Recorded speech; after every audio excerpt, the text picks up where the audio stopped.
Hey everybody, Bonnie here, and today I'm doing a book review. Now you've probably seen the reviews throughout because it's become very popular within the community, and that is for Jasmine Ambrosia's book, Ambrosia's Book of Witch Flight. Now, I don't have a physical copy. I was gifted a digital version, which I'm so thankful for because I can't afford a physical copy right now. But it was so enthralling that it literally only took me 2 hours to read the entire book. And I loved it. I really, really loved it. Now, in the beginning of the book, she does a dedication. And I love the dedication because it's for the outcasts and the overlooked, the misfits, the people who wanted to look for a community and never found it and had to create their own. And I think that for the oppressed, for the one suffering, that's really sweet, and I enjoyed that dedication. As I went reading along, I love that she is very articulate with what she wants to convey. Her writing style is very personal. It's like she's talking to a friend who is eager to learn about witchfly. Like they're having a conversation at a coffee shop, and this is what she's telling her friend. Um, she goes on to talk about the fetch, and what I thought was interesting was that I didn't realize I have a fetch, and it's a bear. I've done um, some astral. Another word for witch flight would be like astral traveling. Um, but one thing that I do is transform into a bear. And it was a form of escapism that I've had since like childhood. So I didn't know a lot of this. A lot of the way things that she conveyed in this book was really familiar to me, whether it was I've done it before or it's because I've watched it in her videos, but it felt very familiar, very um, not new, but like something we've shared. Um, I also like that she mentions aphantasia and difficulty with visualization and how that can affect witch flight, because a lot of people just go, oh, well, you need to visualize. And some people have difficulty with that. And it does take practice. And I like that she covered that a little bit in her book. There is a line that I want to share that she writes, when you're on the flight and the things you experience seem to not make any logical sense, understand that the logic of this world does not apply to other worlds all of the time. And that's one thing that I've noticed with like astral projection and things like that. People are like, oh, well, that didn't make sense, so I don't know why this isn't working, or something like similar. And it's you're in the other. It's going to be other. It's not going to be exactly like in the physical mundane world. She does a shape-shifting ritual, a mirror jumping ritual, and another quote that I liked in the mirror jumping ritual: let it be weird. It's going to be weird. It's going to be a weird experience, and it's not going to make sense the whole time. So it's going to take time. You have to decipher it in your own way. um, she mentions the Axis Mundi tree, the world tree that you can gather in the hollowed wood. And I've also didn't realize until I read the book that I've done this before, but in my childhood during my abuse, I would travel outside of my body.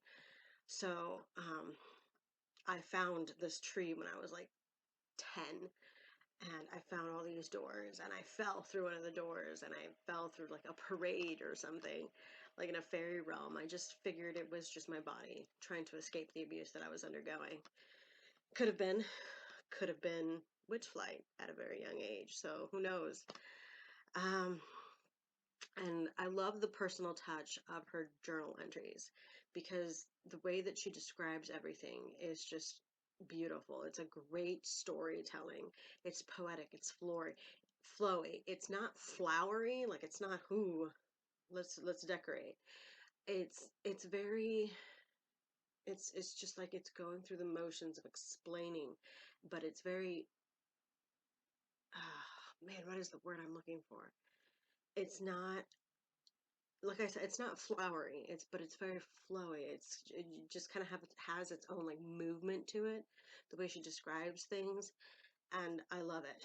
So she also goes on to explain the witch council, the four kingdoms, that govern the towers, which is Mitni, which is the east tower, Asalia, which is the west, Rydell, which is the north, and Dokar, which is the south.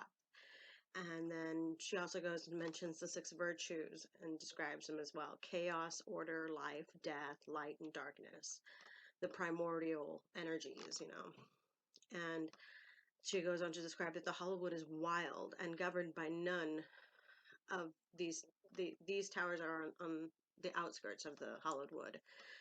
And she goes on to describe a little bit of the Witch's Sabbath and the 4 devils, gold, green, red, black. And she also mentions that there may be a 5th devil, the devil in white. And another great ending quote that I really liked was, "You are a divine spirit incarnated into flesh." And I truly believe that. Truly believe there is divinity within us, and then we just have to tap into that power. While I was going through the Spirit Codex, I almost died because they mentioned Greta Woodenleg and Hilda Swamp Titties. Now, if you've ever seen an episode of Daughters of Cain with Jasmine, Ambrosia, and Australia is hilarious. I've missed a few. I've been out of the loop for a while, but Australia will come up with the weirdest things. Now, these spirits actually have their own actual names, but Australia had named them Greta Woodenleg and Hilda Swamp Titties, like old witch spirits. And nobody could keep a straight face after that. And the fact that it's on the Spirit Codex, I think, is fantastic. And I didn't even think of them as spirits. Like we were talking about their spirit. They're like old ancestral, like witch mother spirits. But she had nicknamed them Greta Woodenleg and Hilda Swamp Titties, and I just about died that they were in the Spirit Codex. After the Codex, there's recipes for ritual baths, for ointments, for flight ointments, I should say, for wines and teas. And it gets crafty because you have to also forge your sacred relics for the ritual of the powers, where you invoke the 4 powers. And I just absolutely adored this book because it's great for beginners. It's very simple. It's very straightforward. It's not boring academia. And it's also great for the advanced, because if you haven't actually taken witch flight, because not everybody has done astral travel, I'm not very good at it unless I'm trying to escape. I use it, and that's just from a trauma response. But if whether you're a beginner or advanced, it works great for anyone, and I absolutely love it. So thank you, Jasmine, for letting me have this copy, and I hope you guys read it. The actual book is on sale on Amazon for about $25. I'll leave the link in the description, and I'll link Jasmine Ambrosia's channel as well. So anyway, I hope you guys are having a great time, and brightest blessings. Oh, it was that simple. Okay. I live for the applause, applause, applause. I live for where the fuck did I put up my glasses?